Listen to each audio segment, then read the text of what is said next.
falling from great heights, being abducted, being buried alive, or trapped in the wild. Each of us has our own nightmare scenarios that we hope never to happen. Unfortunately, for these 10 cases, in each of them people endured situations that most of us dread. Yet these people somehow survived and lived to tell the tale of how they survived your worst nightmares. Holly Dunn. To most of us, being attacked and left for dead by the railroad tracks by a serial killer sounds like something out of a horror movie. One night in 1997, Holly Dunn and her boyfriend were walking on the railroad tracks on their way to a party when a figure emerged from the dark.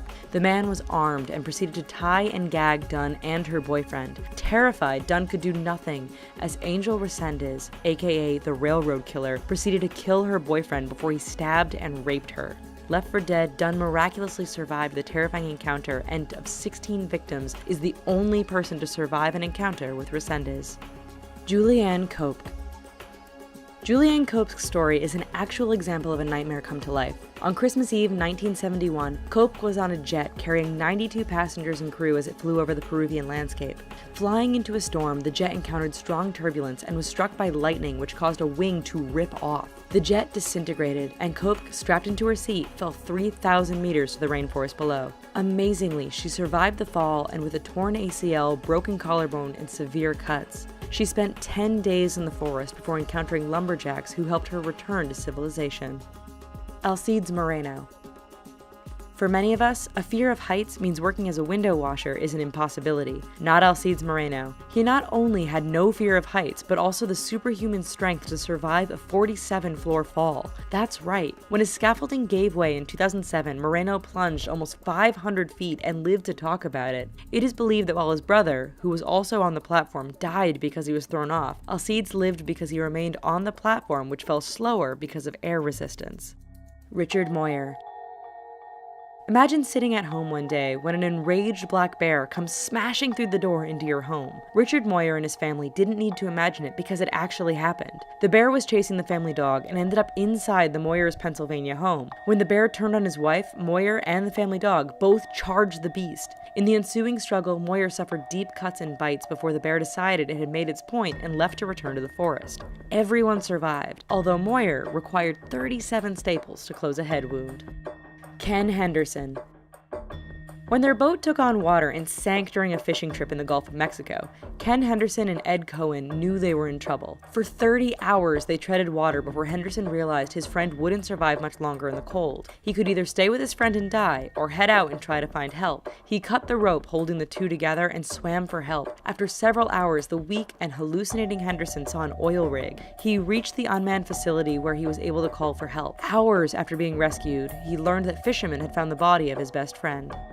Paul Lessard. For some of us, a nightmare scenario involves being trapped, alone, with help hours away. Paul Lessard encountered this scenario in 2013 when snowmobiling in Maine. Lessard was in a remote area when his sled overturned, pinning his head underneath. To make matters worse, the temperature plummeted to 13 degrees below freezing, and the whole time his body was partially submerged in a watery ditch. He could do nothing but lay there and wait for either help or death. In the numbing cold, hypothermia had started to set in. Fortunately, after 20 hours trapped, rescuers came upon Lessard and rescued him just in the nick of time. Anna Yella. Many people enjoy going for long hikes, and in 2004, Anna Yella and her friend Debbie were doing just that.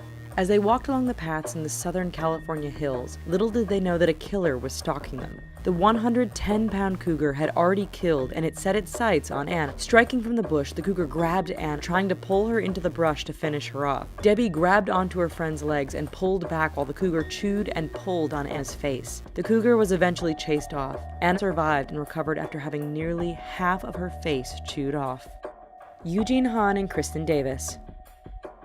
In July 2012, Eugene Hahn and Kristen Davis thought it would be fun to catch the midnight screening of the latest Batman movie at the local Aurora, Colorado theater. Little did they know that when a man dressed in tactical gear came in through a side emergency exit, it was not a part of the show. The gunman opened fire, hitting dozens of moviegoers. Eugene pulled Kristen onto the floor and put himself between her and the gunman. After being shot twice, Hahn heard the gunman's weapon jam, and he and Kristen took the opportunity to escape through a nearby door. This nightmare had a happy ending when the two got engaged several months later. Matthew Schreier.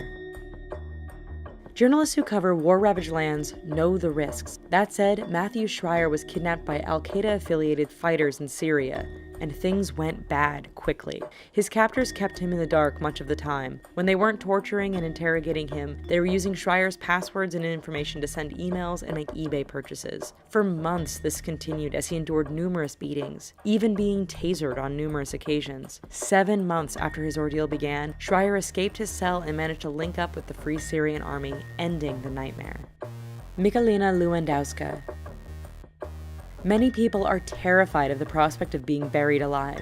Michalina Lewandowska discovered their fears were well justified. Lewandowska's relationship with her fiancé went bad quickly. One night, he shocked her with a taser stun gun, then bound and gagged her and sealed her in a cardboard box. Not done there, Lewandowska, still in the box, was taken into the forest where her fiancé buried the box and placed a 90-pound log on top of the grave. Running out of air, the trapped woman used her engagement ring to cut her restraints and escaped her grave. It's now the ex-fiancé's turn to spend 20 years confined in prison.